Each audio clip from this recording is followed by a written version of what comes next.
Because we have to deal with human nutrition, we have to validate, verify, certify our processes on a constant basis.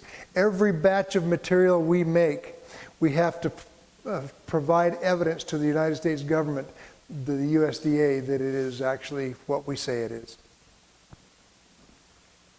Now, any of you guys ever been to the ocean? What does the water taste like? Huh? What are you eating the water for? Salt?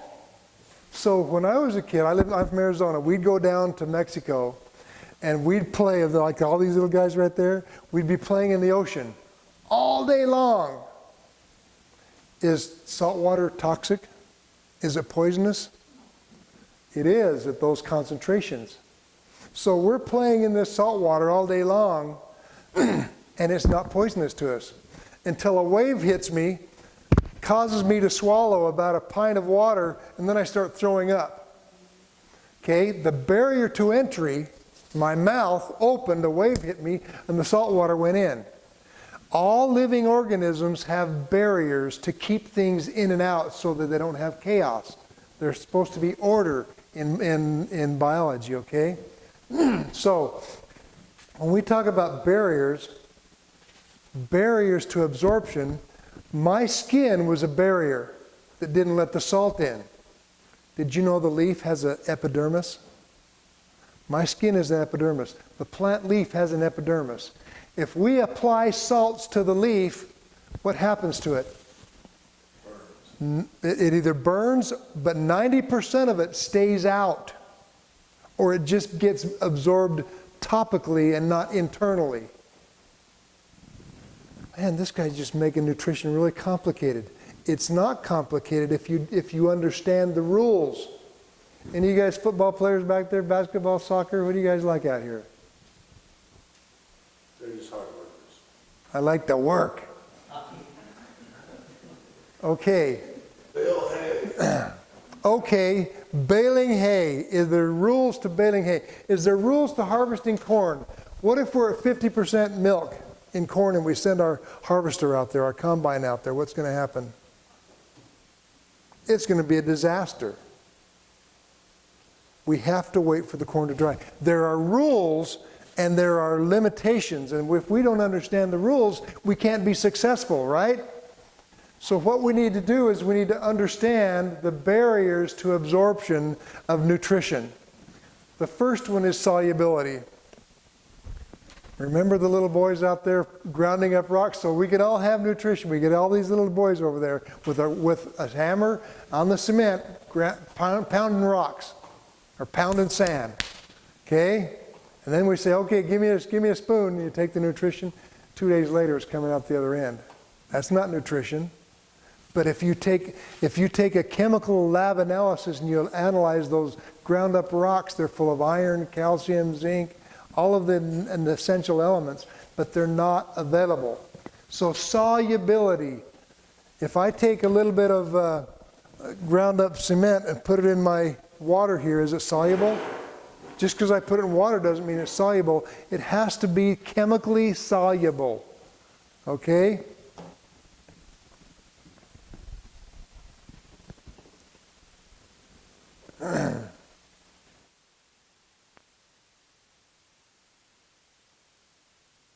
Insoluble minerals are oxides, hydroxides, carbonates, phosphates, some sulfates, and this should say phosphites, not phosphates.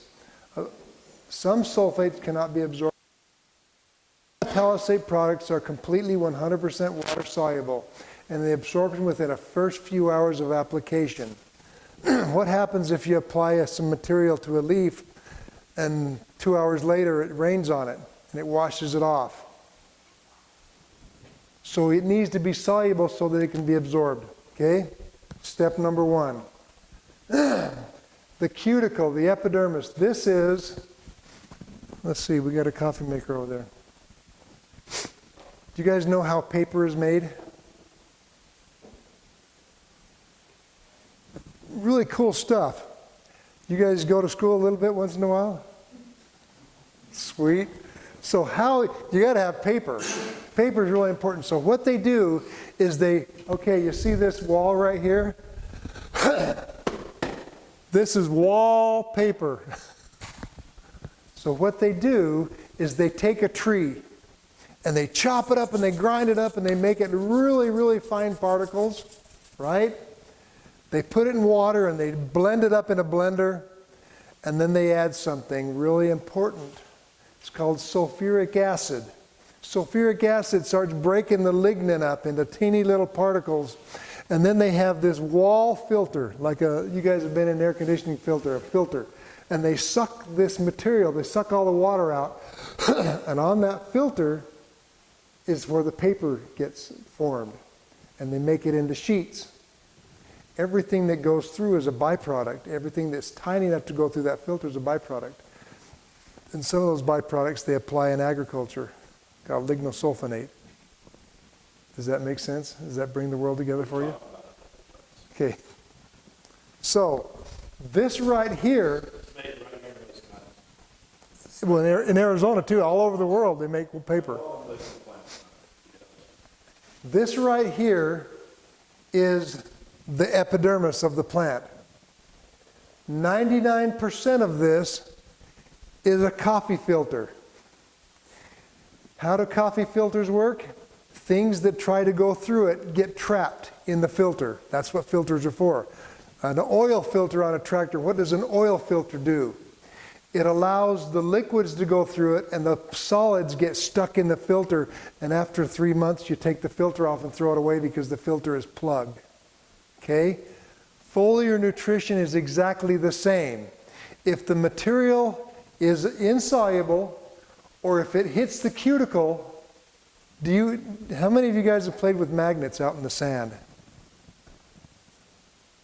You guys are shy, man. Come on, magnets in the sand? Okay, you know what a magnet is, right? What does a magnet have? Charges. Positive and negative charges. Have you ever taken a positive charge and a negative charge? No, the positive charge and a negative charge goes like this, and you can't pull them apart. A negative charge and a negative charge, you can't force them together, right? A positive charge and a positive, you can't force them together. Nutrition and biology, we're just talking about magnets. Okay? So this right here, this structure, this coffee filter, has millions and millions of negative charges. Most of plant nutrition is made up of positive charges. Zinc, calcium, copper, magnesium, manganese, iron are all positive charges. So what happens if you have millions of negative charges here? You put something soluble on there, and 99% of it gets stuck here. This is not the living part of the plant. This is the dead part of the plant. This is the part of the plant that is not functional. So we want the nutrition to get into where the living aspect of the plants is. And so if you apply a material that has a charge, it's going to get trapped in here. So a lot of my competition, they'll say, I'm going to compare my material to your material, and I'm going to apply this soluble salt. And then they take a leaf sample, and 99% of it gets trapped in the coffee filter, and it's not bioavailable, it's not bioactive, it's not nutrition, it's a lie, because my leaf analysis says I just increased my leaf samples by applying salts. And all we did is we contaminated the leaf. We didn't do nutrition. That's not nutrition. Okay? Dust, that's why we're running sap. Sap is not tissue. Sap is sap. It's stuff that gets through the system.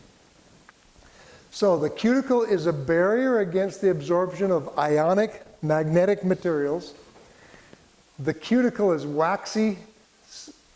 It has a negative charge. It attracts and holds positive charged minerals, and they repel negative charged minerals. That's why it's so difficult to apply sulfate, for example, as a foliar. It's a minor nutrient, and it needs to be absorbed in high amounts, and it just repels. Okay, the cell membrane is the same thing. The cell membrane